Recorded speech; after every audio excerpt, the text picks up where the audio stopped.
నడుము నొప్పి, లో బ్యాక్ పెయిన్ లేదా సయాటికా. ఈ మధ్య ఎవరికి చూసినా స్కూల్కి వెళ్లే పిల్లల దగ్గర నుంచి పెద్దవారి వరకు కూడా ఈ యొక్క నడుము నొప్పి లేదా సయాటికా, ఈ డిస్క్ ప్రాబ్లమ్స్ గురించి వింటుంటాం. ఇది ముఖ్యంగా మనము ఎక్కువగా కూర్చోవటం, ఎక్కువ దూరాలు డిస్టెన్స్ ప్రయాణం చేయటం, అదే విధంగా కొన్నిసార్లు జారి పడటం, కొన్ని యాక్సిడెంట్లు అవటం, కూర్చునే పొజిషన్ లేదా పడుకునే పొజిషన్ సరిగా లేకపోవడం, మరీ మెత్తగా ఉండే పరుపుల మీద పడుకోవడం వల్ల ఈ నడుము నొప్పి లేదా సయాటికా, డిస్క్ ప్రాబ్లం వంటి నడుము సంబంధించిన సమస్యలు వస్తూ ఉంటాయి. దీనికి కారణం ఏంటంటే మనం ఎక్కువగా కూర్చోవడం, కింద పట్టడం, వీటి వల్ల ఈ యొక్క నడుము భాగం లంబార్ రీజియన్ లో ఉండే ఈ యొక్క చుట్టూ ఉండే కండరాలు, లెగిమెంట్స్ ఇవన్నీ కూడా వాపుకి గురయ్యి బ్లడ్ సర్క్యులేషన్ తగ్గి ఇక్కడ నొప్పి వస్తుంది. ఇది మొదటి దశ. దీని లో బ్యాక్ పెయిన్ అంటారు. ఈ దశలో మనము ప్రాపర్ రెస్ట్ తీసుకొని గోరువెచ్చని నీళ్లతో స్నానం చేసినట్లయితే కొద్దిగా బరువు లేకుండా, కింద కూర్చోకుండా, ముందు కొంగుని ఎక్కువగా పనులు చేయకుండా ఉంటే ఈ నడుము నొప్పి తగ్గిపోతుంది. దీన్ని నిర్లక్ష్యం చేసినట్లయితే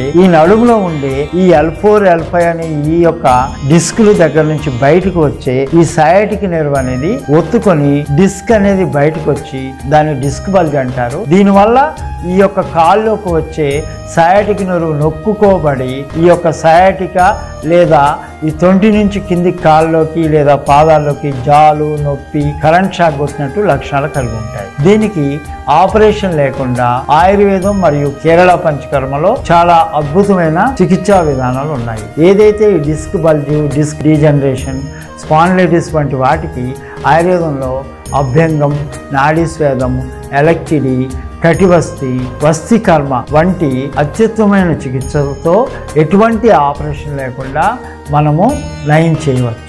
సర్వే జనం సుఖినో భవంతు. అందరికీ నమస్కారం. మీ doctor Konda Venkateswarlu, MD Ayurveda, Shri Venkateswara Ayurvedic hospital, Gorantla, Guntur.